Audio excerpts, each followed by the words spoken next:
Guys, all the cars that you see in these videos are for sale on my website, www.woodsandbarclay.com. Enjoy the video. Hello everyone, welcome back to the channel. This is the series on the 1980 300 SD, the W116 chassis. In the last video, you saw me doing some work on the air cleaner housing, the turbo wastegate hose, the brakes, etc.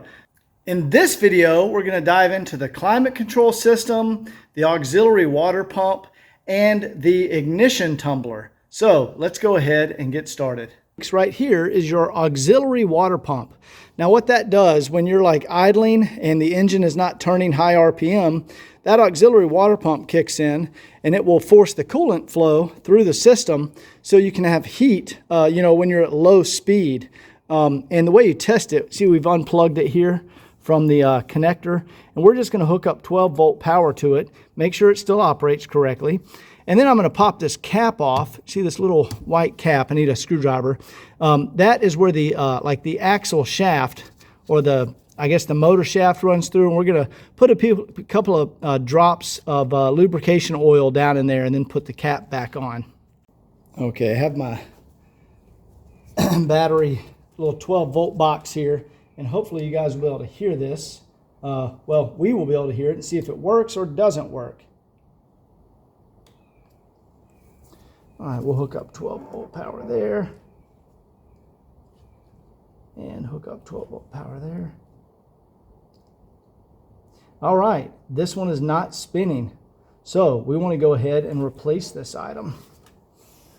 Hey guys, it's a few days later. I had to order another auxiliary water pump, and I forgot to also mention in this video we're going to do the antenna and the valve adjustment, and once all that's done I can send off the parts in the engine compartment to be re-zinc plated. Anyway, let's get back to the auxiliary water pump. It arrived today, so we can go ahead and install it. All right, so we want to go ahead, we got a hose clamp around here that holds this in place. We want to go ahead and loosen this guy. So we need to get that clamp done, undone, and then we'll undo that hose clamp down there. And there's also a hose that connects to the bottom of it. I'll get that undone once I'm able to lift it out. All right, I'll get that one off of there. Let's see, then I might actually just undo this one here, because this one is what's on the fuel pump. I mean the water pump. I know you guys can't really see this, but I'm going to go ahead and do this one here also. That's the one that connects to our climate control servo.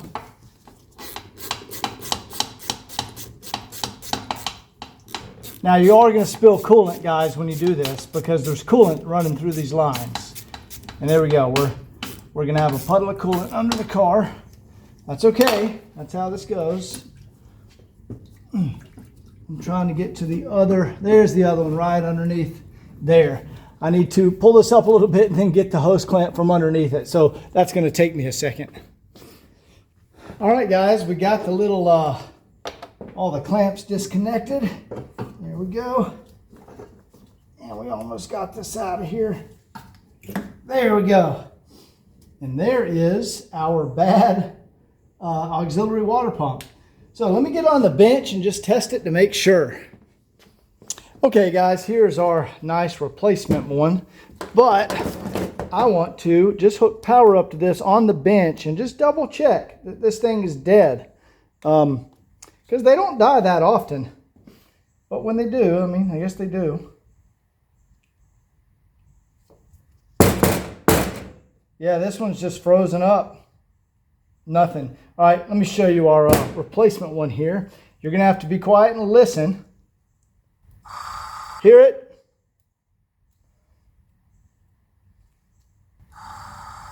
Yeah, that one works fantastic. All right, let's get this one back in the car. All right, we have our replacement auxiliary water pump in, and we got the hoses tightened back down. Now, I did remove the cap, and I put a few drops of sewing machine oil down in there. That's where the axle shaft is. And we have it plugged in right here and routed back through the original zip tie. Now, you saw the coolant comes out when you remove that, and you can see right down here, see our green puddle of coolant? there's like a little pocket right there where all that coolant can collect. Yeah, anyway, you can see it. So I need to put some rags down there and suck up all that coolant, and then we are done with that job. Okay, I soaked up all that coolant, absorbed it into those rags. We can see, yep, see how it's all gone down in there now. And then I just want to dry off everything, make sure there's no drips. So that way when we go to test it, we just make sure there's no leaks. And that's how you change an auxiliary water pump. All right, guys, just for fun, I took apart the water pump. And see, here's the impeller that pumps the water, goes down here. That sits inside the lower housing that fits down there. This is like a little mid plate that goes on there. And then here's the cap for the motor. And I did see there was like some corrosion right in here. And I think a little corrosion had gotten in there. So I just sprayed it with some deoxit. That's, you know, electronic parts contact cleaner. And I freed it up. And then I oiled this little bearing down here. And because, you know, electric motors really just don't really die for no reason, you know. And I think it was just bound up. But if you listen, let me turn on my power.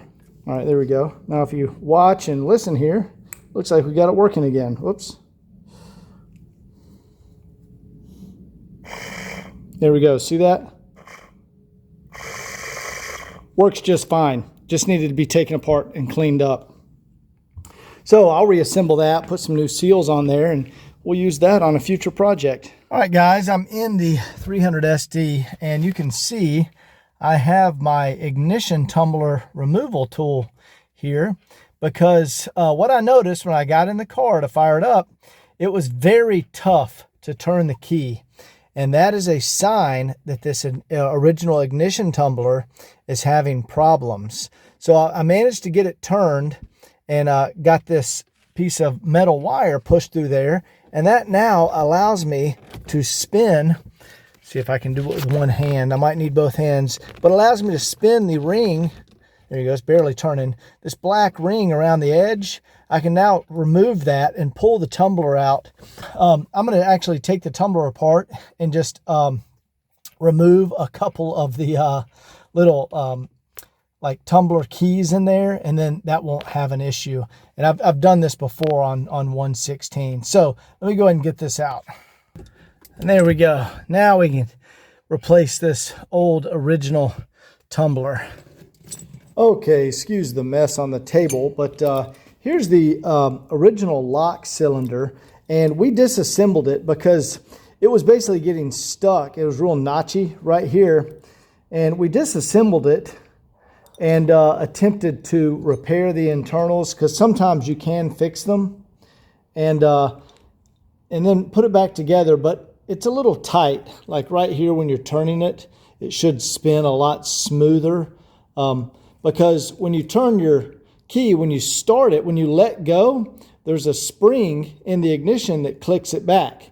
So you start the car and then it clicks back. Let me show you like this.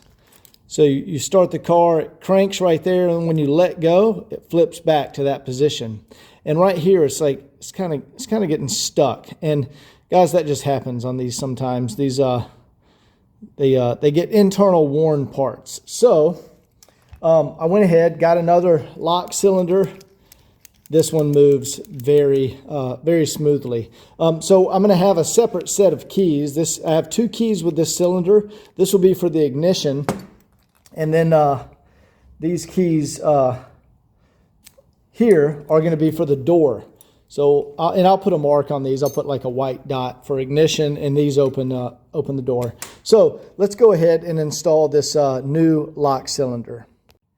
All right, hopefully you guys can see down here. We have our new ignition lock cylinder in there. And remember before it was getting stuck, and now watch it.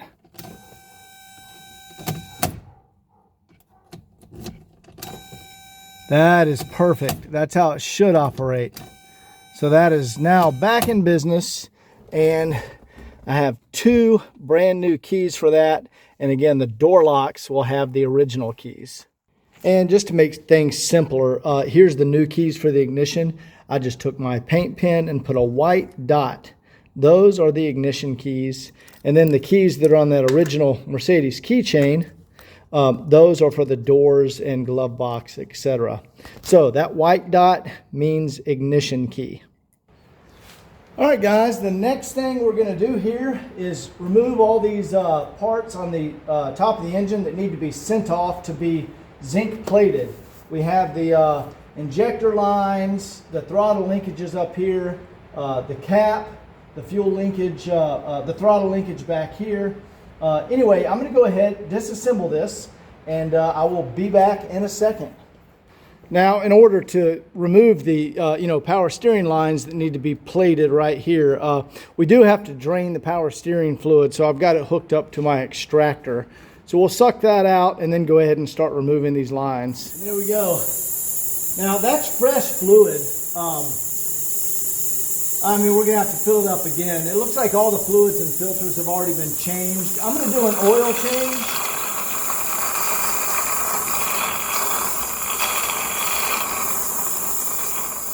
Yeah, it even has a brand new power steering filter. You can see that's a new man filter that was installed in here. I'm going to check the transmission fluid. Definitely, I'm going to do an oil change just because I do that. But I can already see the power steering fluid's already been changed.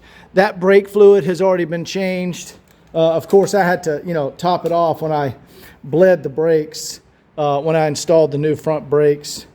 But anyway, let's go ahead. I need to remove this filter so I can get these lines off. And like I said, this is a new filter. So we're going to save this filter and put it back in a minute. Yeah, that thing's brand new. So it's pretty clear this car has been serviced. Let me set this filter to the side. There we go.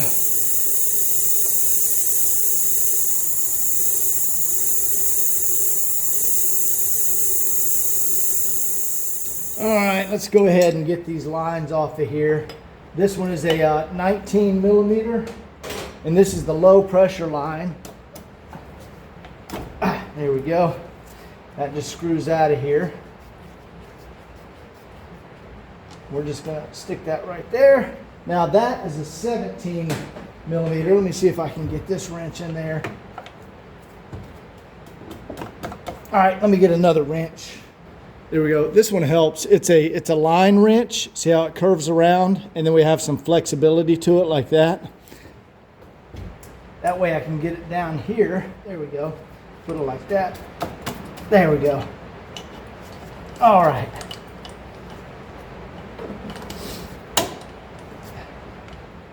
All right, I can finish this off with a regular 17. Then I need to get down there and remove it from the actual steering box. All right, we get down here with a 17 millimeter, and guys, be careful you don't hit your vacuum lines, and you can crack it loose on the steering box. There we go. And I have a bucket under the car to catch all the fluid that leaks down there. Let's get that line off of there. I'm just going to let it drain back into there. Now, guys, the low pressure line, you don't have to remove it from the steering box because we're just going to send off this one piece. And there's a hose clamp right here. Let's get this off of here.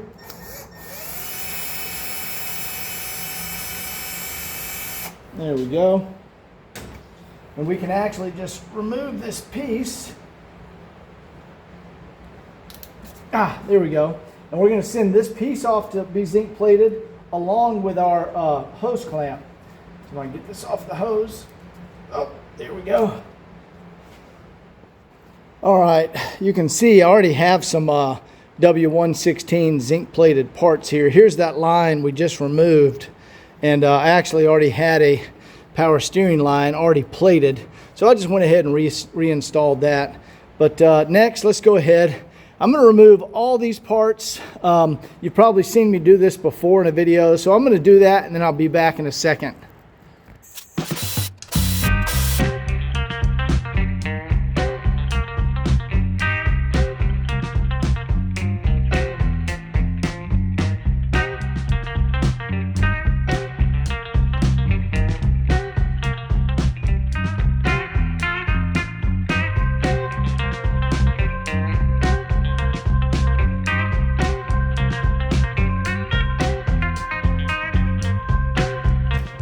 actually already have a replated oil cap, so I'm going to go ahead and just put this one back on here. There we go.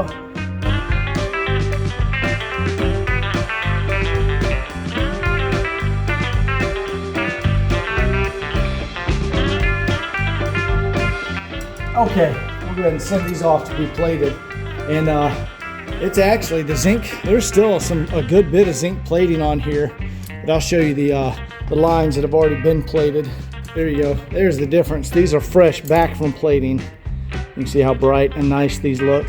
So while I'm here, I'm gonna go ahead and just reinstall these because we already have some of this stuff in stock, but other stuff is gonna have to be sent off. All right, so let me go ahead and get this stuff reconnected, and then we're gonna lift up the car, and I'm actually gonna remove that linkage that goes down to the transmission, and we'll send that off for plating, and we'll replace the bushing. All right, we got the car up in the air, and what we're gonna do is go underneath there and remove the transmission kickdown. And here is this is what's going back on there. I already have one that's been zinc plated. See, this is the transmission kickdown. And you can see I've replaced this bushing right here. That bushing is always rotted, and when they rot, this thing will rattle around. So when you're in traffic, like idling, you will hear this annoying rattling sound, and that's that bushing. So let me go in here and show you guys. So if we go right up here, okay, so right there, there's the lever right there that connects to the kickdown cable. And if we go around here, okay, there you go. You can see it. Let me see if I can get my hand up there. See how that's rattling around? That's because that bushing is gone. And it'll do that when you're idling at a stop sign, and it's really annoying. So to get this out of here, there's actually a 10mm nut right there. We just pop that off, and then that arm detaches from the transmission, and we can replace our kickdown rod. All right, off camera, I just removed that little 10mm nut I was telling you. And you just do it with a little extension, you know, in a socket. But now we need to go pop that arm off. So let me show you how we do that. There we go, right there. We can pop that guy. Sorry, can you guys see that? There we go. All right, we got that loose. Now let's see if I can get it off of there. Come on. Almost. All right, I need to use both hands here, guys, but I'll be back in a second. Oh, there we go, I might have it. Come on. There we go, I got it. All right, and there we go. This rod, we can slide it down. Okay. There we go. Let me put this over here and show you guys. Okay, there we go. Now, remember I showed you that little bushing? So you see how that bushing is rotted out of there. That can flop around. So let's put our re-zinc plated rod with our new bushing on here. Okay, so I've removed the little cotter pin that holds this in here. And there you go. See how that bushing is gone? And let's go ahead and slide our new one. Here you can see we've put that bushing back in there. And this piece just kind of slides in. It fits right inside that bushing. There you go. And so when that bushing is there, see, it doesn't jiggle around. So that keeps it from annoying you when you're at, you know, idling at a stop sign. All right, we're going to put our cotter pin back in here. Our little washer there, and let's get this back on the car. You can see this is a nice re-zinc plated part, so when it comes up into the engine compartment, it's going to look beautiful. You can see where the zinc plating has worn off our other one. And the last thing you want to do, see that little hole there? We want to put our cotter pin right back through there and then bend that around like that. There we go, and that holds that arm on there. All right, let's put this back in the car. All right, guys, off camera, went ahead, put our 10mm bolt back through there, and we got our rod reattached. You can see it running up there. There it is right there up to the top of the engine. So let's go ahead, lower this back down and take a look.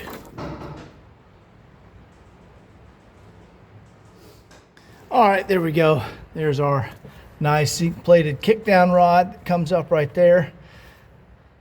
And that's really it for the removal of parts. You can see I already put back on a cap and our kickdown rod. Now, I decided not to use those injector lines because I noticed there was a slight difference in the 1980 injector line and the ones I installed were like from a 1982. But there we go. That curve right there does not exist on a 1981 and later injector line. Let me show you. See that right there? It doesn't have that little curve. That is the difference. Right there. That little curve makes the, you know, the ones like this is a 1981. This is a 1980. The 81 doesn't have that little curve. So 81, 82, 83, 84, 85 are slightly different than the 1980. So we're going to go ahead and send off all these parts, have these plated. I actually already have that's a 1980 throttle linkage. Here's the one off the car. Anyway, let me get these boxed up and I'll be back in a minute.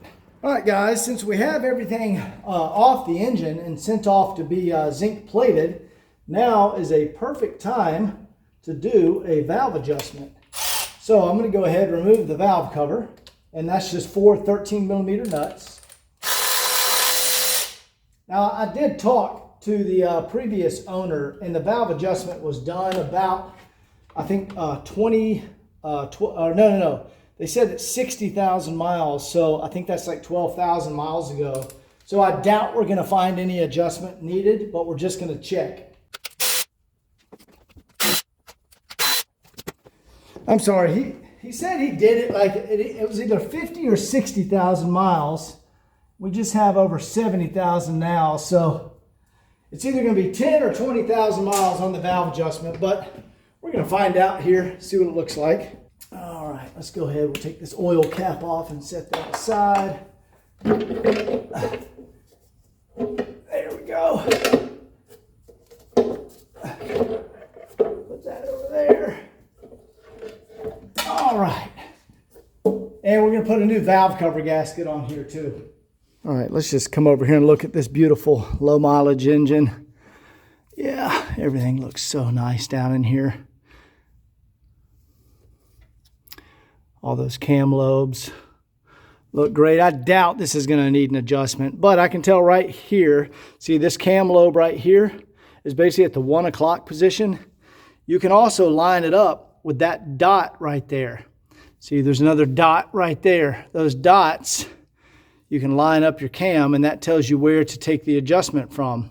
We want to put a feeler gauge right here and see what the clearance is. Now it tells us on a cold engine, there we go, valve lash at water temp below 30 degrees. So that means a cold engine. There it is. Our intake is 0.10 millimeters. And our exhaust is 0.35 millimeters. So let me get those feeler gauges and we'll check it out. Okay, I have my little engine layout diagram here. We know at the front of the engine, it's exhaust, intake, intake, exhaust, exhaust, intake, and all the way down. And we're working on the third cam lobe, and I see that's an intake. So that is 0.10 millimeters. See, the third one is 1, 2, 3. So this feeler gauge should slip right in there. Yep, just as I suspected. Just a little bit of drag. That's an excellent valve adjustment. So, guys, this valve adjustment probably is not going to need anything. But I'm going to go ahead, go down each of them. I have to check them to make sure, and I'll be back in a second. Okay, guys, down here on the bottom of the car, see my wrench there on the front of the crank, and I can rotate the crank. And what we've done, we were on this valve. Now see how this valve is rotated past our mark.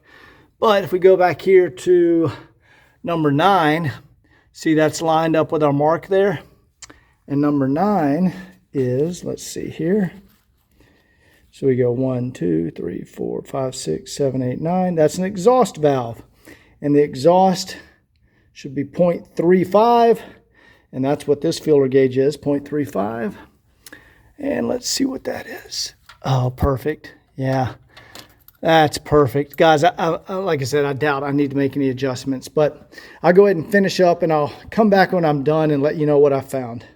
Okay, real quick, I found one that needs adjustment. You can see I'm on valve number 7 right here, and that should be a 0.10 millimeter clearance, and it's too tight. It's tightened up, and that's a symptom. That's when you know you need to do a valve adjustment on that one. So I'm going to demonstrate how to do this one, and then I'll check the rest off camera. Okay guys, what you can see here, you should be able to clearly see that's a silver nut. Now right underneath it, which you probably can't see, is a small black nut. So we put a wrench on the bottom on the black nut. That's basically our lock nut. There we go. And then the silver nut, that's our adjustment nut, right? So that bottom nut and the top nut are pressed together and they're locked in place. So the first thing I need to do is break them apart. So now those are on the end of the valve stem. The valve stem is sticking straight up and there's threads on the valve stem. So if I move the bottom nut clockwise, which is down the valve stem, and then the top nut counterclockwise, which is up the valve stem, it will separate those two, right? So I'm going to go counterclockwise on the top and clockwise on the bottom. There we go. Those are now not locked together anymore. Now I need to open the gap, right? The gap over here between the cam lobe and the rocker. So that means both of those nuts need to go down the valve stem in order to open up the gap. So first I'm going to move that bottom nut clockwise, which moves it down. There we go. Now I'm going to follow it with the top nut. There we go. I'm going to go clockwise on that. All right, so that's just a minor adjustment. I moved them both down, and I want to go check and see if that opened the gap enough. Okay, not enough, so I'm going to adjust them down a little bit more. So to do that, take my wrenches off, come back over here. Let's get this one on here. All right, there we go. I'm going to go down with the bottom nut, and I'm just going to follow it with the top nut. See, it's not very much. I just barely moved it. Now we'll check our clearance again. There is our clearance. You can probably see the feeler gauge coming through. All right, that's 0.10 millimeters. So now what I want to do, I want to hold the top nut still because that set our gap, and I want to bring the bottom nut up to the bottom of it to lock it in place. So I'm going to go counterclockwise with the bottom nut, which will move it up the valve stem and press it into that top nut and lock them together. I'm going to hold the top nut and counterclockwise with the bottom nut. There we go. That is now locked in place. Now I want to confirm the adjustment, and I'll show you guys the adjustment in a second when I'm done. Oh, there we go. Perfect. All right, let me get these wrenches out of here, and I'm going to show you guys the adjustment. All right, if I come right over here, there's our feeler gauge. There we go. See how it slips right in there with just a little drag. That valve is now adjusted. Okay, that's the third one I've checked. I've got 7 more to go. I'll be back in a minute. Okay, we are done with the valve adjustment, and I found 4 that needed adjusting. I think it was 2 exhausts and 2 intakes, but the other 6 were fine. So that's about what we would expect from, I think it's got 15 or 20,000 miles since the last valve adjustment. And, you know, once the cars get settled in like this, you know, guys, you can go 20, 25,000 miles. Some people will tell you it's like every 12 to 15,000 miles, and that's not true. In my experience from doing tons of these cars, 20 to 25,000 miles is a fine, you know, timeline to adjust your valves. All right, let's go ahead, get a new valve cover gasket on here. We'll get this reinstalled, and then I'm going to move back to the antenna because that antenna is not going up and down. And here is the Victor Rines valve cover gasket. There's the part number. L-Ring or Victor Rhines, either one of those are good brands. I use both and they work the same. All right, let's go ahead and clean up our valve cover a little before we put it back on the car. It's actually already pretty clean. Just gonna knock some of the grease off here. All right, that's really all we need to do here. Let me go ahead and get this valve cover on now.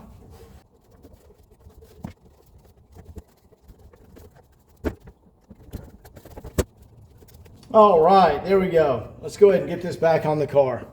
And guys, I just went around with a rag and I just wiped around the mating surface just to make sure that, you know, no like sometimes some like grit or grime from like outside the engine can get on the mating surface of the head here and mess up your seal. So I just kind of wiped around here with a rag. This is already really clean. There's not even any debris or anything over here. So just a good idea to do that before you reinstall your valve cover.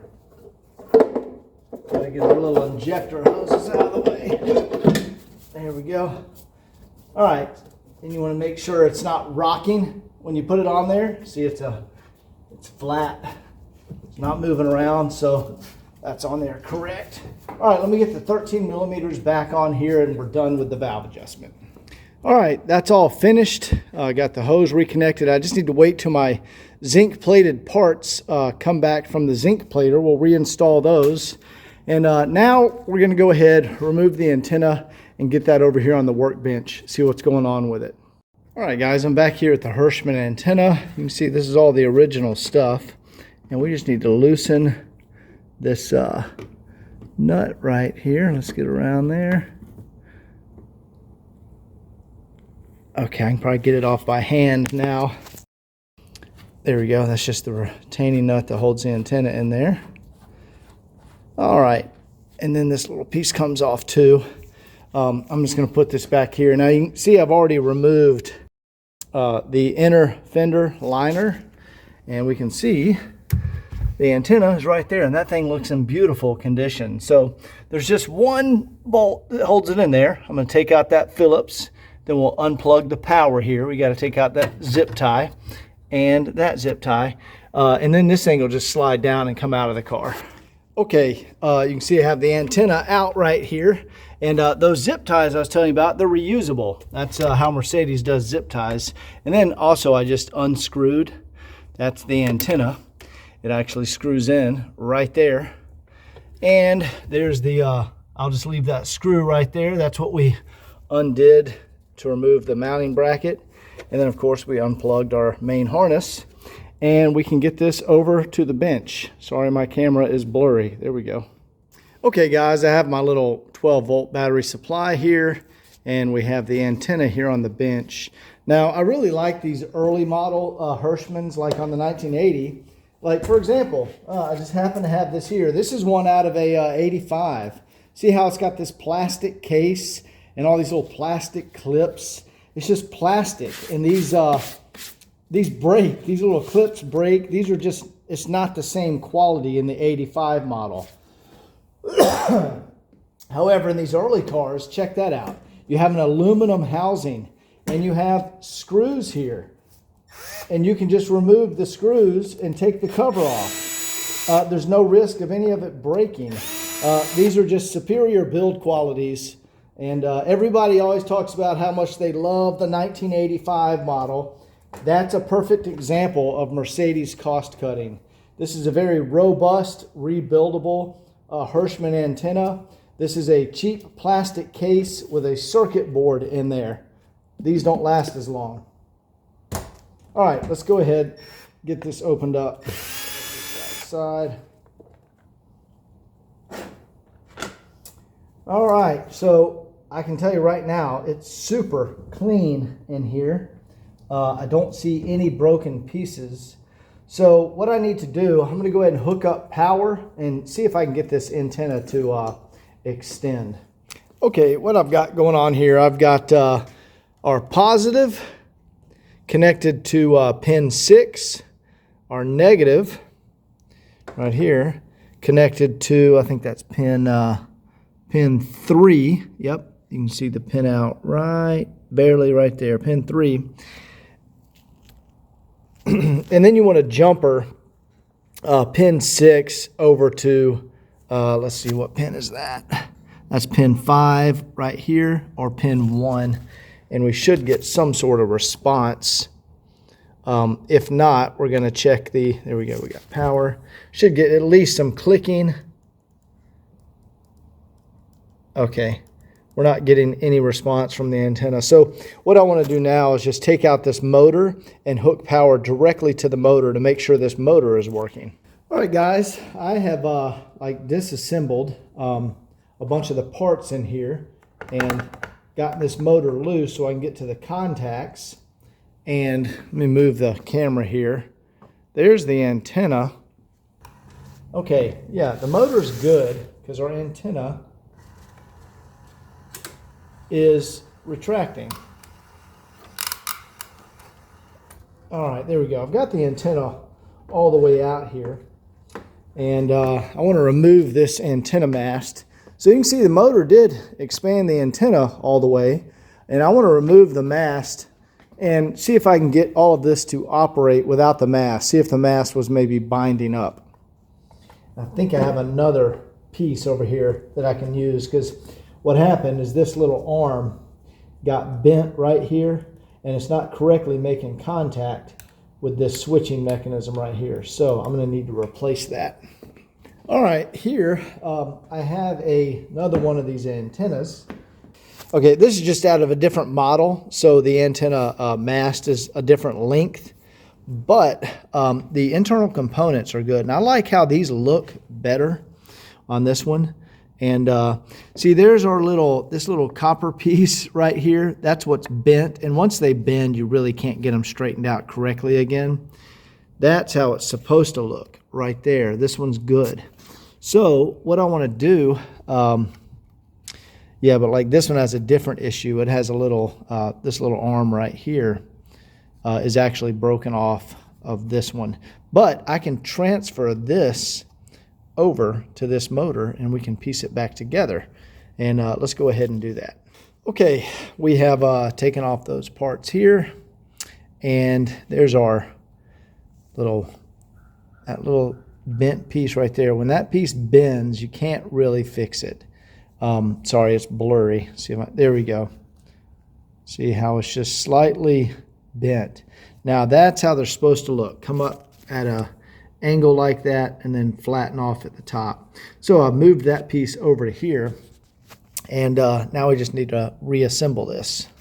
Okay, we've got everything buttoned back up here, and let's just check our,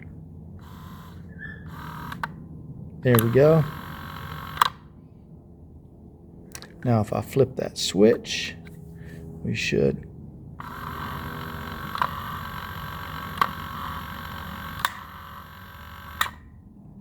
All right, perfect. That's how we want it to work.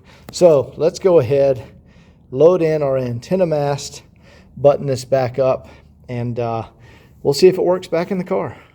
Okay, there is one more part I needed to replace. I got this working again, but I took out the main PCB board.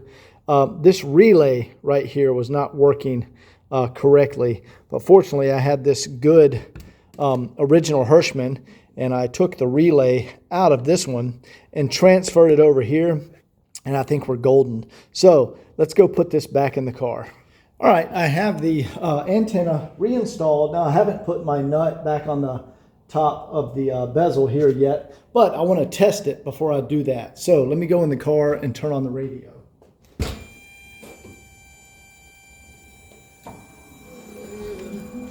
Beautiful. Nice. We have a perfect working antenna now. All right, let me shut it off and make sure it correctly retracts.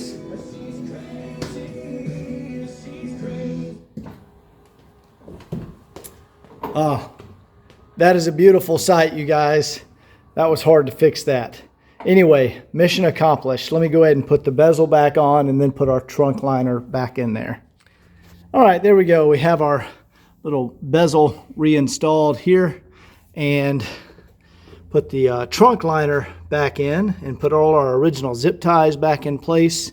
And that job is done. And that's going to be it for this video. I've got the engine compartment pieces sent off to the zinc plater, and those should be back, I'm thinking next week. And then I'll get those reinstalled on the car, and then it's off for the test drive, and I think we're done with this vehicle. So stay tuned for the next video. See you next time.